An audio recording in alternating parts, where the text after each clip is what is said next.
মহানগৰীৰ পানবজাৰ মহিলা আৰক্ষীৰ জালত পৰিছে কিশোৰী নিৰ্যাতনকাৰী কলকাতাৰ পৰা গ্ৰেপ্তাৰ হৈছে অজয় বিনাশ আগৰাল ওৰফে শ্ৰীলাল বিনাশক অজয় বিনাশে যৌন নিৰ্যাতন চলোৱাৰ অভিযোগ উত্থাপন হৈছে কিশোৰীগৰাকীয়ে এই অভিযোগ উত্থাপন কৰিছে ভুক্তভোগী কিশোৰীৰ স্বীকাৰোক্তিৰ ভিত্তিতে পানবজাৰ থানাত গোচৰ ৰুজু কৰা হয় আৰক্ষীৰ সন্মুখত ভুক্তভোগী কিশোৰীৰ বিস্ফোৰক স্বীকাৰোক্তি কিশোৰীগৰাকীৰ মাহিমাকে স্বামীৰ বিৰুদ্ধে আনিছিল মাৰপিটৰ অভিযোগৰ তদন্ত কৰিবলৈ গৈছিল আৰক্ষীৰ এটা দল আৰক্ষীৰ দলৰ সন্মুখতে চাঞ্চল্যকৰ স্বীকাৰোক্তি কিশোৰীগৰাকীৰ কামেখ্যাত থকা পৰিয়ালটোৰ ঘৰলৈ প্ৰায়ে আহিছিল কলকাতাৰ অজয়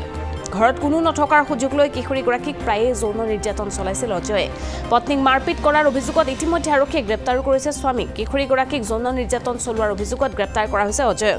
অজয়ে কৰা অত্যাচাৰৰ বিৰুদ্ধে কিশোৰীগৰাকীৰ মাহিমাকে দিয়া নাছিল কোনো ধৰণৰ অভিযোগ আৰু সেয়েহে মাহিমাকক পক্সো আইনৰ অধীনত 21 সাবক্লজ 1 ধাৰা জাননী জাৰি কৰা হৈছে মহিলা আৰক্ষী থানাৰ দৈনিক পঞ্জী নং 20 তাৰিখ 24/6/2025 মতে স্বামী স্ত্ৰীৰ বিবাদ সম্পৰ্কীয় এটা প্ৰাৰম্ভিক তদন্ত চলি আছিল তেনে সময়তে সেই তদন্ত চলি থকাৰ সময়তে শিশুৰ লগত যৌন আতিশয্যৰ এটা ঘটনা পোহৰলৈ আহে সেই ঘটনাৰ কথাখিনি আমি ভুক্তভোগীৰ জবানবন্দী আমি ল'লোঁ লোৱাৰ পাছত যিহেতু তেখেতৰ লগত অহা তেখেতৰ নিজৰ মাতৃ নাছিলে মাহিমাক আছিলে তেখেতে তেওঁ স্বামীৰ বিৰুদ্ধে আৰু ইজন অপৰাধীৰ বিৰুদ্ধে গোচৰ ৰুজু কৰিবলৈ অমান্তি প্ৰকাশ কৰাত আমাৰ যিগৰাকী প্ৰাৰম্ভিক তদন্তকাৰী বিষয়া আছিলে তেখেতে এখন আবেদন দিয়ে যিখন আবেদনৰ ভিত্তিত আমি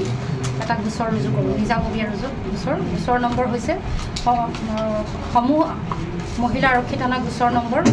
5925 সেই পক্সো আইনৰ 4, 8, 10,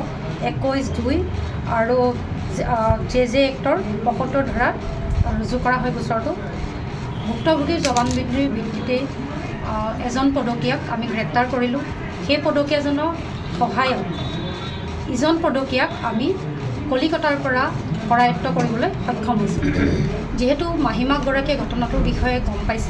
গম পাই কোনো ধৰণৰ তেখেতে ব্যৱস্থা লোৱা নাছিলে সেইকাৰণে আমি তেখেতক পক্সো আইনৰ 21 উপধাৰা 1ত জাননী দিছোঁ তেওঁতো এইটো আমি পিছত তেখেতৰ বিৰুদ্ধে অভিযোগনামা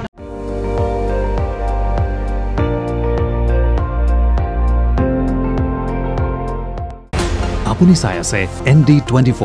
সৰ্বশ্ৰেষ্ঠ নহয় সৰ্বোত্তমৰ দৌৰ